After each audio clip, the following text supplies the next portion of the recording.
Welcome the Pakistani father and तो यार कैसे हैं आप सब। मेरा नाम मुजाहिद है। नादिम। यार भाई साहब, मोदी जी को नेतन्याहू ने अपने हाथों से इजराइल का सबसे बड़ा अवार्ड पहनाकर पाकिस्तानियों का अंग अंग खड़का डाला। अच्छा, सबसे बड़ा अवार्ड दे दिया इसराइल का मोदी जी को। हम्म। चलो वाज करते हैं तभी पता चलेगा वजह। चलो देखते हैं, हाँ तभी ना। कुछ पता लगेगा ना।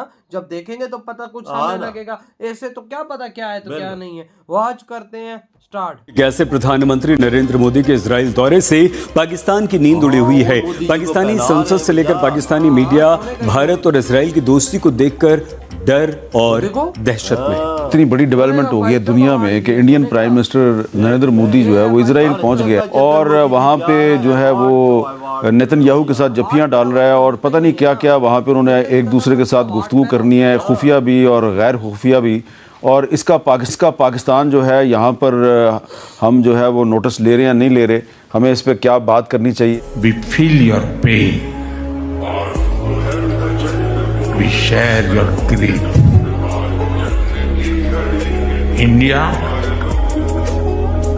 stands with Israel firmly, with full conviction in this moment and beyond. तो उन्होंने हमारा एक जो जिसे कहते हैं जिनके साथ हमारा नजरियाती नहीं, हमारा दीनी और इस्लामी जो है वो इसराइल के साथ जो है हमारा डिफरेंस है, उन्होंने उसी जो हमारा दुश्मन है उसको पकड़ के और अपने रास्ते मुतय्यन करने की कोशिश की है। और मैं ये समझती हूँ कि नेतन्याहू का क्या उसका बाप भी अगर साथ मिल जाए तो इंशाअल्लाह ताला उम्मत मुसलमान को और पाकिस्तान को नुकसान नहीं पहुंचा सकते। देखिए, फ़लस्तीन की खुद मुख्तारी और सलामती के ऊपर दूसरी कोई हमारी राय नहीं है। ये हमारे दीन का, हमारे ईमान का हिस्सा है कि फ़लस्तीन जो है वो आज़ाद रियासत के तौर पर काम करे। और हमने तो इसराइल को कभी माना ही नहीं। हमारे तो पासपोर्ट के ऊपर जो है वो लिखा हुआ है कि इस मुल्क में ये ममनू है, बाकी सारी दुनिया में आप जा सकते हैं। मैंने आपको ये कहा था कि पिछले कुछ सालों में मोदी जब से पावर में आए हैं उसने डेलिबरेटली मुस्लिम वर्ल्ड को बहुत करीब से इंगेज किया। इंडिया के अंदर इजराइल की जो एक्सेप्टेंस है, रिकॉग्निशन है ना, वो इसलिए भी है कि ये ठोकता है गजा के अंदर, उसने हमास को मारा है। इस वक्त भारत के जो वेपन्स, इसराइल और भारत का इस वक्त शायद आप दुनिया का सबसे बड़ा जो अलायंस है वेपन को ट्रांसफर करने का और वेपन्स खरीदने का, इंपोर्ट्स एक्सपोर्ट्स का, वो शायद पहले या दूसरे नंबर पे भारत और इसराइल के दरमियान में। और इनकी जो डिमांड है वो आपने देखा कि किस तरीके से पाकिस्तान के खिलाफ इनकी ड्रोन्स जो हैं वो बहुत ज्यादा इस्तेमाल हुए। तो नरेंद्र मोदी वहां पे गए, इट इज हाईली लाइकली कि इनके जो ड्रोन्स का जो वो सब ड्रोन्स की मैन्युफैक्चरिंग से लेके ड्रोन इंपोर्ट से लेकर और ड्रोन को ऑपरेट करने तक का जो सारा मैकेनिज्म है उसके ऊपर ये दोनों ममालिक आपस में बात करेंगे। देखिए, सीधी सादी बात यह है कि ट्रंप तो जो भी कह चुका है, मगर इजराइल से धड़ाधड़ हथियार पहुंच रहे हैं हिंदुस्तान को। उनकी एयरक्राफ्ट लैंड कर रहे हैं, एक पूरा एयर ब्रिज ऑफ वेपन्स बना हुआ है बिटवीन इजराइल एंड इंडिया। तो ये क्या कह रहा है? इसको परवाह नहीं लगता है, ऐसा कि परवाह नहीं। अगर उसको परवाह नहीं है, उसका मतलब ये है कि अमेरिका, इजराइल जिधर है तो अमेरिका है ना साथ, तो इसके माने इजराइल और अमेरिका एक साइड को मदद कर रहे हैं।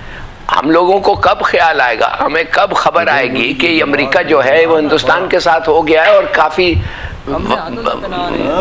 काफी टाइम से हो गया है, माने कि पहले से ही हुआ है उनके साथ। मूडी जो है बड़ी जबरदस्त रिलेशनशिप अमेरिका और ट्रंप के साथ उन्होंने फौज किया है।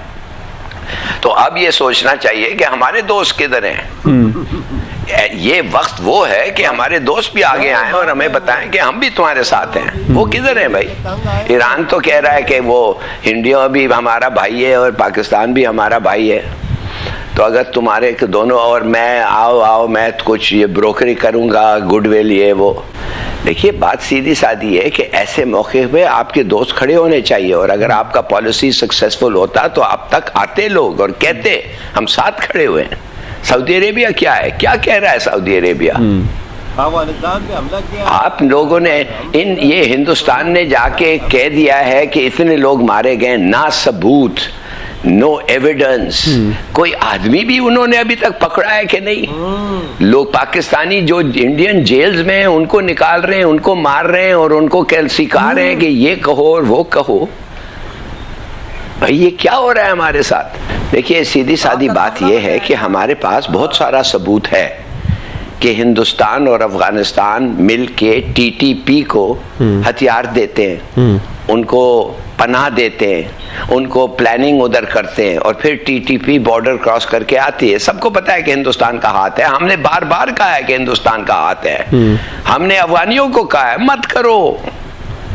हमने ये भी कहा है कि अगर सीरिया में 340 स्ट्राइक्स हो सकते हैं, मिलिट्री स्ट्राइक्स हो सकते हैं इजराइल ने सीरिया की मिलिट्री को ख़त्म करने के लिए, इसलिए नहीं कि वो लड़ रहे थे, इसलिए कि हम उनको एक मौका मिला था जब असद ख़त्म हो गया था कि सीरिया को मिलिटरीली ख़त्म कर दें। तो ये जो हमने तो नहीं किया। ये 2 आर्म डंप्स रखे हुए हैं $8 बिलियन के पता नहीं, और वो जो आर्म्स हैं वो डंप्स में जो अमेरिकन में जानबूझ के छोड़ के गया है। क्यों नहीं अमेरिकनों ने जाके वो डंप्स को बॉम्ब किया? स्ट्राइक्स क्यों नहीं किया? खत्म क्यों नहीं किया? वो कह रहे हैं कि हमें अपना हथियार वापस दो। ये पागल हो गए हैं। सबको पता है क्या खेल है भाई, सबको पता है कि क्या खेल है अफगानिस्तान में और टीटीपी का और टीटीए का। सबको पता है कि कौन कौन पैसे दे रहा है। मगर अगर हम क्या कहेंगे? हम अगर पकड़ के उनको कहेंगे कि ये हमने पकड़ा है स्टॉक एक्सचेंज में घुसते हुए, भाई कराची में घुसा है स्टॉक एक्सचेंज, रोको, प्रोटेक्ट करो। और अगर ये ट्रेन होके आए हैं तो किसको नहीं पता है कि पाकिस्तान और हिंदुस्तान की दुश्मनी है? पकड़ के सामने लाओ कौन यार है, बात कौन देखो नहीं। क्या सिंपल सी है। देखो क्या नजारे हैं वहां पर इस टाइम। मोदी जी को सऊदर के बड़े बड़े अवार्ड दिए जा रहे हैं यार वजह ओए ओए अदर के हाथों से पहनाए जा रहे गोल्ड का यार सोना इतना बड़ा यार नेतन्याहू साहब ने खुद पहनाया, देख ले, प्राइम मिनिस्टर ने खुद पहनाया है। हाँ ना। और मोदी जी की इज्जत और रिस्पेक्ट का अंदाजा इससे लगाया जा सकता है कि जिस देश में जाते हैं सबसे बड़ा अवार्ड उनको मिलता भाई है। देखो ना आज इजराइल का सबसे बड़ा अवार्ड उनको दिया गया। ये सबसे क्यों दिया जाता है? ये भाई साहब किसी नॉर्मल व्यक्ति को तो नहीं मिलता भाई साहब, लेकिन मोदी जी जिधर जाते हैं उनको मिलता है। क्यों मिलता है? उनका लेवल है उनको। और मोदी जी ने एक बात वहां पर खड़े होकर की है कि मार के रख देंगे हमास की। हम इजराइल तुम्हारे साथ है, आगे पीछे दाएं बाएं हर तरफ भारत तुम्हारे साथ खड़ा हुआ है। बिल्कुल जी, मोदी जी ने अपनी तकरीर में बोला है कि हर चीज के साथ हम आपके साथ खड़े हैं। हाँ जिधर आप स्टैंड लेंगे हम आपके साथ हैं, बिल्कुल। आप कदम बढ़ाओ हम आपके साथ हैं। हाँ आपने अंदाजा लगा ले। मोदी जी ने तो साफ साफ बोल दिया है। हाँ। और इधर 56 इस्लामिक देशों की याद में आ गई है कि मोदी जी ने क्या बोला। अब भाई साहब 56 इस्लामिक देशों में एक बात करूंगा, भारत तुम्हारी तरह नपुंसक नहीं है। भारत शेर है, धाड़ता तो सारा तुम जैसे 56 नपुंसक हाथों में चूड़ियां पहन के बैठ जाते हो। यार वजाद तुम साला 56 इस्लामिक देश एक छोटे से इजराइल का कुछ नहीं उखाड़ सके तो तुम क्या मुश्किल करोगे? टाइम पे देखो अमेरिका भी साथ इसराइल के हट गया था, पर मोदी जी खड़े थे। बिल्कुल ये भाई ईरान के यार, साथ बिल्कुल जंग में। बिल्कुल यही तो बात है ना इन दोनों की। हाँ। भाई साहब जो 56 देश नहीं कर सकते हैं, भाई साहब आप खुद सोच लो ना फिर अपने का हाँ। लेवल। बिल्कुल दोनों सही का बोला। लेवल देखो ना, 56 इस्लामिक देश भी इन दोनों देशों के आगे कुछ भाई नहीं। कुछ भी नहीं है, बिल्कुल कुछ कर ही नहीं सकते वो हैं। च्यूंटी समझो हाँ इनको। ये करते कुछ थे आज इनका ये हाल होता। ये कुछ करते ही नहीं है ना बिल्कुल। वजह। साथ अब इंडिया आ गया है, फिर तो हाथी को नहीं डाल सकता। भाई पहले ऊपर- तो वो छोटा सा देश है, उससे सारे डरते हैं। हाँ। अब तो साथ इंडिया है, ये इसकी हाँ। 1.5 अरब आबादी है, उसके साथ कौन आएगा? भारत ने बोला कह के ले लेंगे हमास की, हाँ, हाँ, हाँ। आतंकियों को तो चुन चुन के मारेंगे। भाई साहब हम तुम्हारे साथ हैं। इंडिया से तो बेस्ट तजर्बा आतंकियों को ठोकने का किसी के पास तो नहीं है तभी ना। ना। कश्मीर में ऐसा ठोका है कि नजर भी नहीं आते कोई अभी तो। अबे भाई साहब वो चिड़ी की तरह नजर नहीं आते हैं। तो भाई आपके क्या दाड़ है, इधर ही वीडियो तुम करते तो तो